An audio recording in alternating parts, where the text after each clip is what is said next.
Vedanta doesn't care for anything that you hold sacred. How do we know that there is a self in the first place? Vedanta talks about. There is no self. Then I have a question, sir. Why does this all talk sounds always like a word salad? It will, unless Is it possible for a common person who is in the society to have the answer? where else would you locate the genesis of your suffering? So as long as they are controlling you, the arished vargas, you will keep suffering. No, you are rushing to something premature. It's not about controlling. It's about knowing. So if you can control, if you can, No. not control. I mean, I'm just rephrase. Yes. Hold yourself in a good stead. So your suffering becomes less. No. It's a little different. You see, how do we know by being greedy is a problem? In fact, where is our definition of greed coming from? How does one identify if something is a bondage? And what is liberation? I could talk of other things as well. Where there is blind ambition, there is bondage. Where there is greed, there are a lot of symptoms. But the loudest symptom is fear.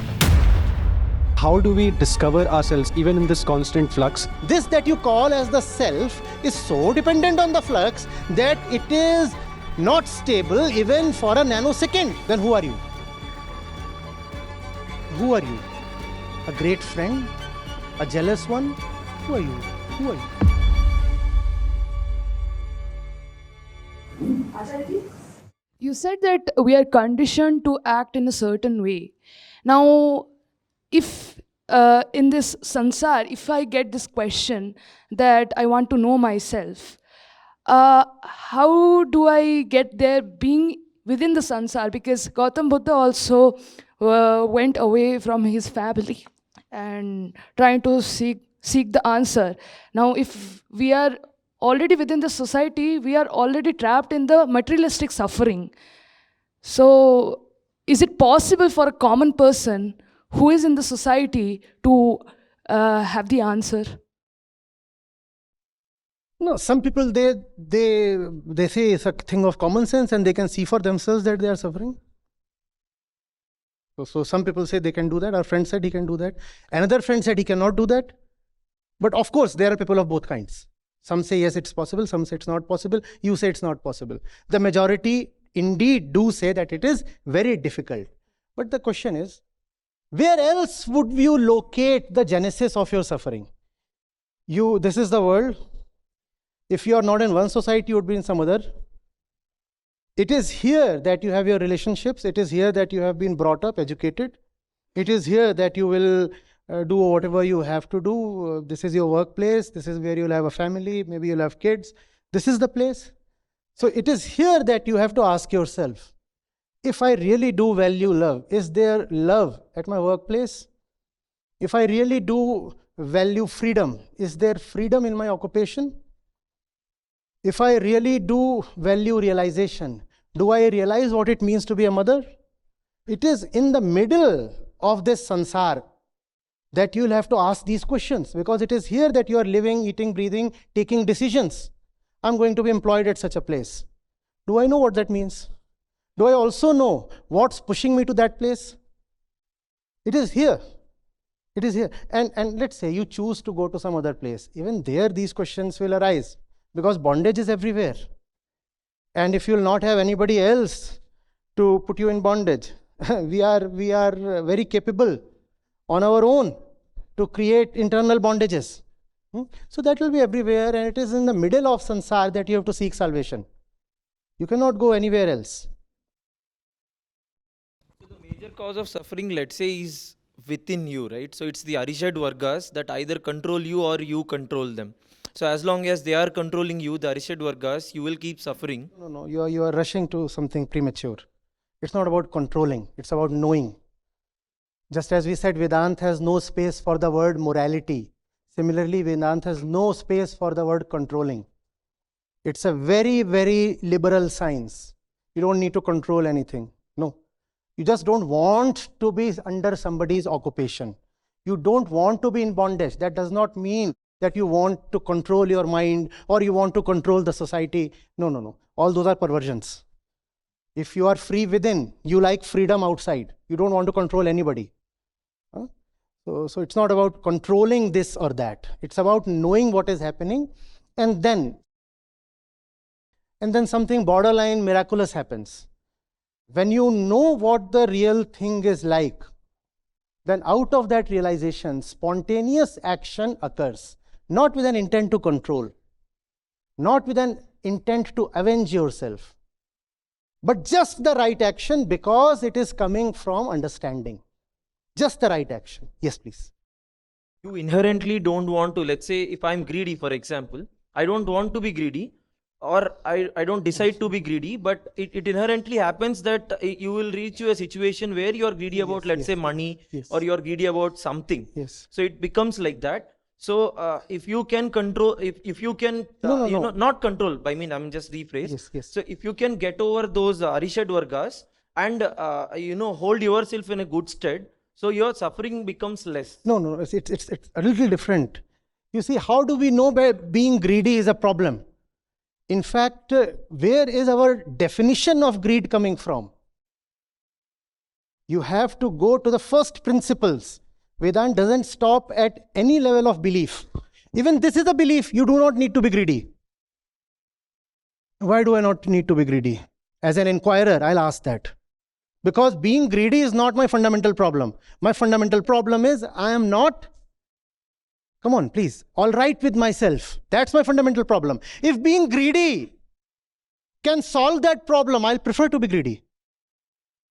So I'll not stop at these moral dictums. Do not be greedy, do not be lustful, do not covet somebody's property, do not be ambitious. This world is a place where you have come only for a few days, so take care of the next world. Engage in all kind of satkarm, nice deeds, be virtuous, take baths twice a day. That's not Vedanta. That's not Vedanta. Greed, etc. I understand, it's commonsensical that greed is a problem. But Vedanta will not say greed is a fundamental problem. Vedanta will say the fundamental problem is the wrong center you operate from. If you can have a peculiar greed arising from the right center, that greed is sacred. May I give the example of that top greed? It's called mumuksha. The great desire to not accept any bondages, to be absolutely liberated. Why can we not call that as a kind of greed or mahatvakanksha, ambition? People have small ambitions. This is the greatest ambition. Let nothing dominate me. So even greed is all right, provided it is coming from the right center and hence leads to the right outcome. I'm not asking us to be greedy, please. I'm just saying it's not about particular actions or states of mind. It's about the place you are coming from. Even if, so you all talked about after then. So you said after then, when we realized that suffering is happening to me. After then, you said. So after realization, that I'm suffering. So you talk about then. Then you said action happened. It is not mechanical. Yes. But when action happened, sometime they also create misery or sufferings. No, is it? It can give you pain. It will most probably give you pain. Action coming from the right center will be disruptive. Will definitely be disruptive. So it will give you pain.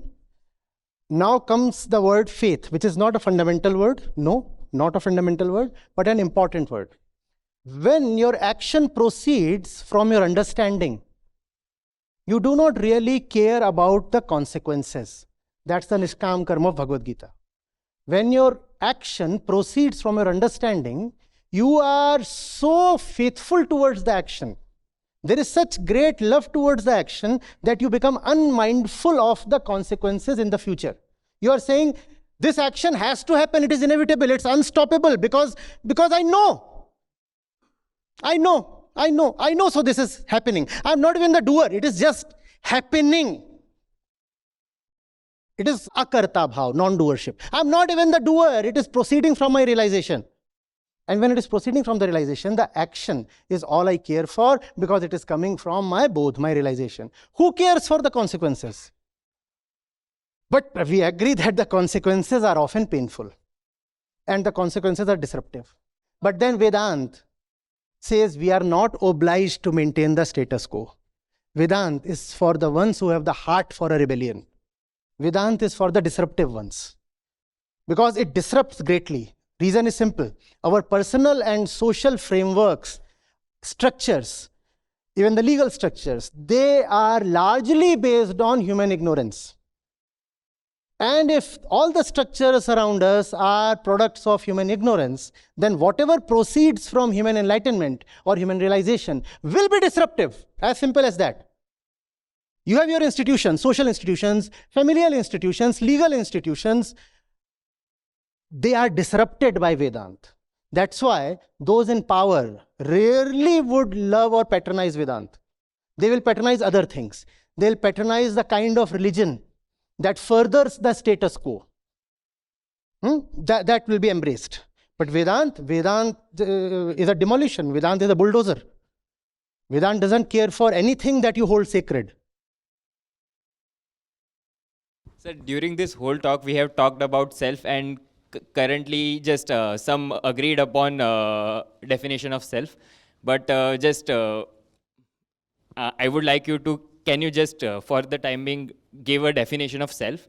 And I have a follow-up question also. How do we know that there is a self in the first place? Vedanta talks about. There is no self. But there is somebody asking this question and saying, sir, I want to ask a question. Then I have a question, sir. Why does this all talk sounds always like a word salad? It will, unless you have great sensitivity towards your suffering. Otherwise, it will sound like somebody else's business. If I'm not concerned, if I have become so insensitive and cruel towards myself that I don't mind the state of perpetual agony I am living in, then it will sound like somebody else's business. Oh, somebody else is suffering maybe. This is fiction. This is fiction dealing with somebody else. Vedanta is meaningful only to those who have some love for themselves.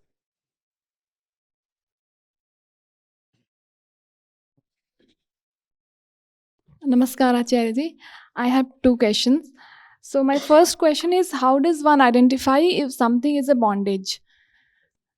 Oh, And second question is, what is liberation and what is liberation? and what is the metric to like quantify when you are in the track of liberation, if you are? Yes. If something is a bondage, if the presence of a particular object in your life, which could be an idea, a person, an institution, a career path, anything, Yeah. a material object, anything. If it's a bondage, then it will show up as fear. There would be a clear symptom. And fear is unmistakable. It's the loudest symptom. If there is fear in your life, then there are bondages. And I'm pinpointing fear because bondages often disguise themselves as things like care and love also. But if you are afraid of, let's say, exposing yourself fully to someone who professes love to you, then it's not love. If there is the presence of fear, if you detect that, then it's bondage. I could talk of other things as well. Where there is blind ambition, there is bondage. Where there is greed, there are a lot of symptoms. But the loudest symptom is fear. Check for the presence of fear in your mind. Where there is fear, it points towards bondages. And the mark of the liberated one, or the one proceeding towards liberation, is that fear starts meaning less and less. Not that fear would be completely eliminated in one go, but you will find that it's receding. I'm no more so hesitant, so nervous, so anxious, so frightful. I can start doing things that I was very hesitant about a while back. I can step out. I can take on challenges. There will be telltale signs. Thank you. Yeah, so I had a question. So in this journey of self-realization or self-enquiry, I would say, I don't know where I am, in what stage I am, no idea. But I see that my old friends, my relations, they are fading away. So I don't know how gracefully I should let go of that. and accept this without any resentment and loneliness? How do you process this internally? That's my question. There is a bit of a logical inconsistency here. Nobody is forcing us to drop our relationships, right? It is because we have begun to see something, we have begun to understand something, that certain things definitely for us, to us as individuals, start appearing as valueless. And therefore they are dropped. They get dropped. You don't even actively drop them. You just stop holding on to them. Now this dropping process is happening only because you have seen the worthlessness of those objects. Otherwise, why would the dropping happen? And if the dropping is happening because you have seen the worthlessness of those objects, why would you resent the dropping? Well, it's I was okay. gripping it very strongly, thinking that it is a bed sheet or it is a quilt that would protect me from cold. And because it is folded, I kept it folded. I could never know the exact size of this, the capability of this, the very nature of this. I was holding it like this. It never offered me any protection from cold, but never did I venture into the fact, never did I confront the fact that it is not giving me what I expect from it. I maintained a certain hope. Now I see that this act is the cause of my suffering. So what do? I don't even do it. It happens. So for example, yeah, like because now I'm vegan and people don't invite me in their home because they don't know what to make for me. For example, like these are practical issues. And in offices, like people are not inviting to lunches because they cannot offer non-alcoholic or non-veg, all those things. So I feel like I am kind of, sidelined by... You were always sidelined, not today. Okay. You see,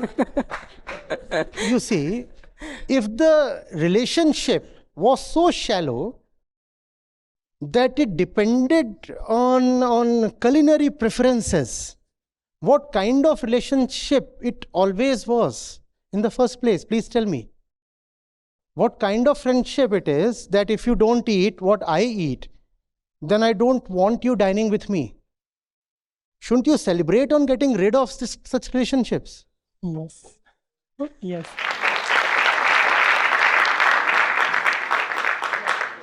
But some happen to be our own loved ones, like relations, The very definition of love comes into question here. Like blood relation. Which Blood ही तो है, क्या हो गया? What blood? There is no blood relation.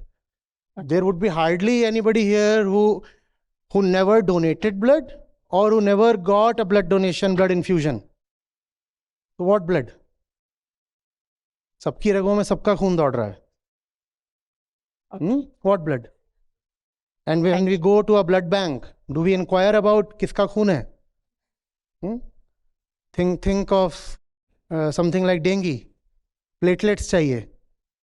तो कुछ पूछ के लेते हैं क्या? और हमारे blood relation काम आते हैं. क्या करना है? What is blood relation? Body identification. There is a kinship that depends on blood, and there is a kinship that depends on consciousness. The relationship of consciousness is the real one. Blood relations, what is the Bhagavad Gita all about? All these blood relatives are fighting each other and shedding each other's blood. But the one relationship that shines forth is the one between Krishna and Arjun. And these two are distant relatives.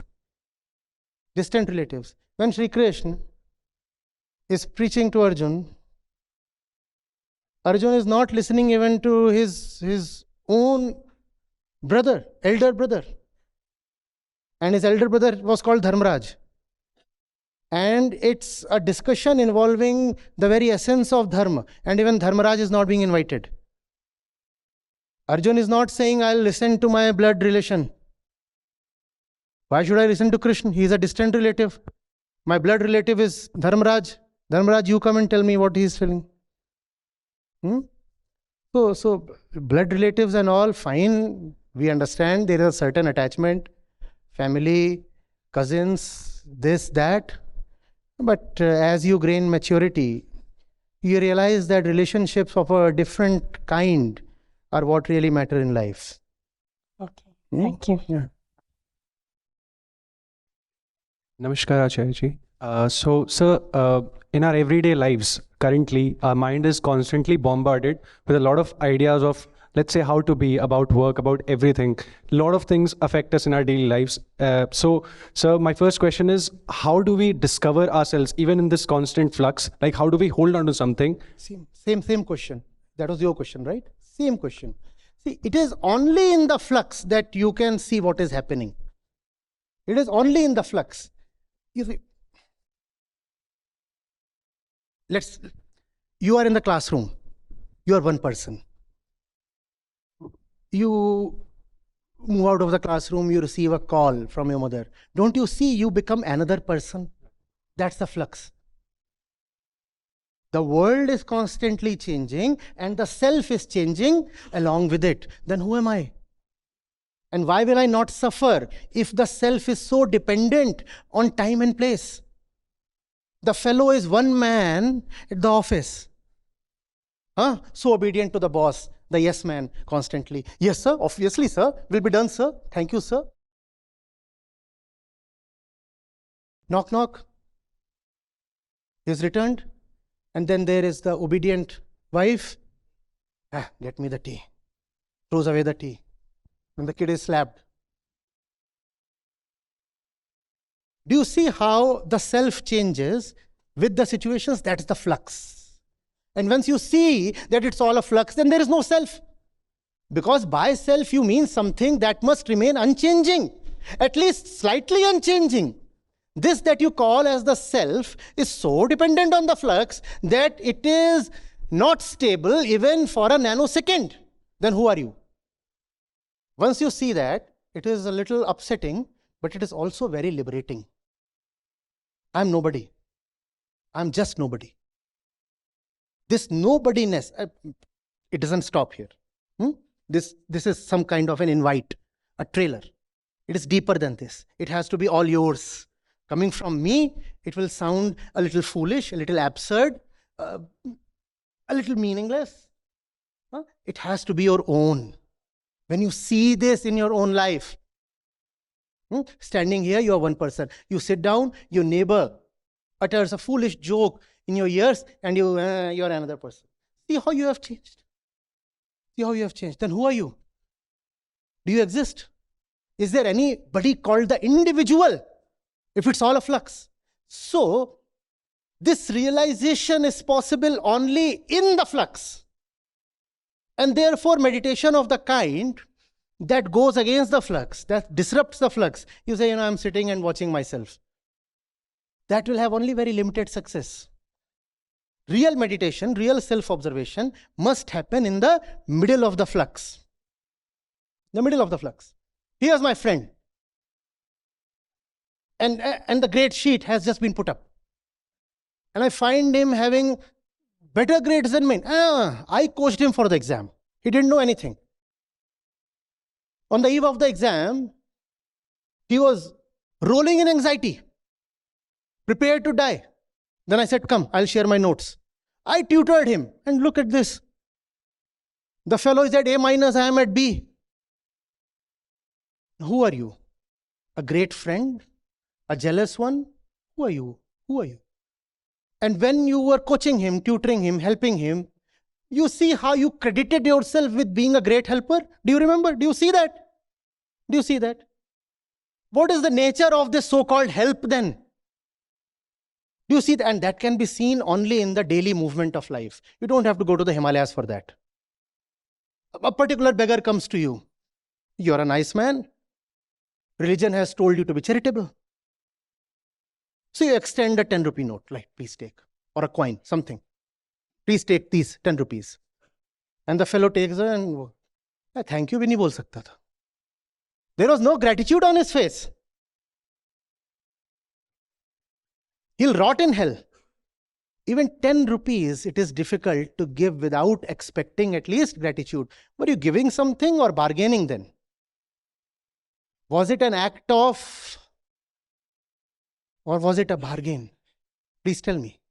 Charity or bargain? And that can be seen only in this flux. The beggar has to come to you. You have to offer him something. It's all happening. In this happening, you see the reality. So Adhyatma is not about impeding the happening. It is about going into the happening. It is about remaining present to the happening. And a lot gets disclosed there. Yes.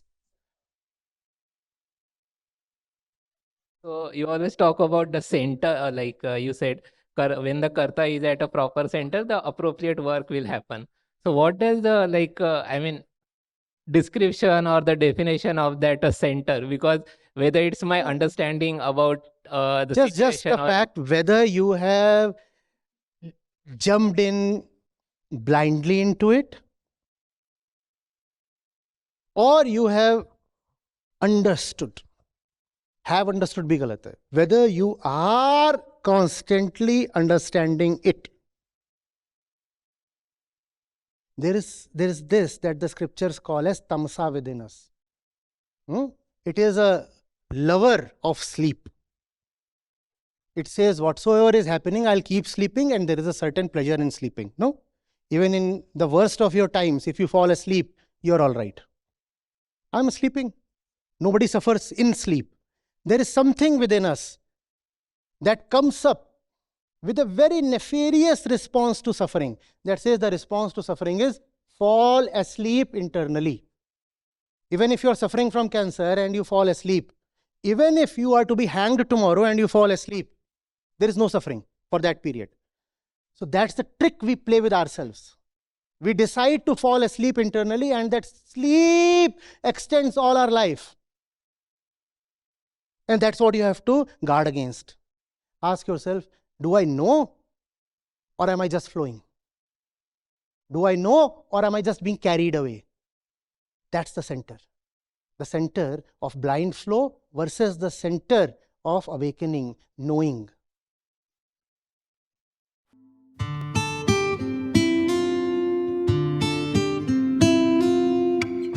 Hi everyone. So I'm Madhavan. I'm from US. I live in Charlotte.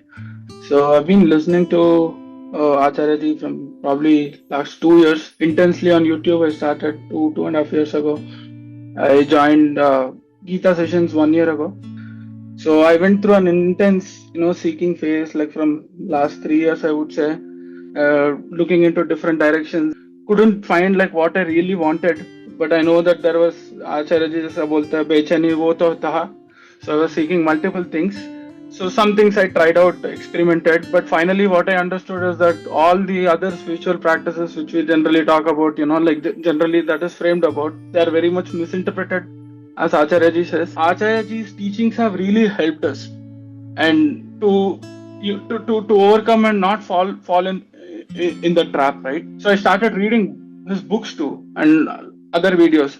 So this is where books really help, guys. I mean, Acharya Ji has books on topics like ego, Maya, right? And then when we go through these books, right, it gives a better knowledge about these things, and actually we don't fall into like some delusional traps or tricks when people take up big words and big make discussions on that.